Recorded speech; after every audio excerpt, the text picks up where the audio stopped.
اے پیغمبر، اگر یہ اس کلام پر ایمان نہ لائیں تو شاید تم ان کے پیچھے رنج کر کر کے اپنے تئیں ہلاک کر دو گے۔ جو چیز زمین پر ہے ہم نے اس کو زمین کے لیے زینت بنایا ہے تاکہ لوگوں کی آزمائش کریں کہ ان میں کون اچھے عمل کرنے والا ہے، اور جو چیز زمین پر ہے ہم اس کو نابود کر کے بنجر میدان کر دیں گے۔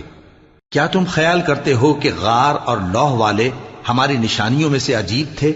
جب وہ نوجوان غار میں جا رہے تو کہنے لگے کہ اے ہمارے پروردگار، ہم پر اپنے ہاں سے رحمت نازل فرما اور ہمارے کام میں درستی کے سامان مہیا کر۔ تو ہم نے غار میں کئی سال تک ان کے کانوں پر نیند کا پردہ ڈالے رکھا، یعنی ان کو سلائے رکھا، پھر ان کو جگا اٹھایا تاکہ معلوم کریں کہ جتنی مدت وہ غار میں رہے دونوں جماعتوں میں سے اس کی مقدار کس کو خوب یاد ہے۔ ہم ان کے حالات تم سے صحیح صحیح بیان کرتے ہیں۔ وہ کئی نوجوان تھے جو اپنے پروردگار پر ایمان لائے تھے۔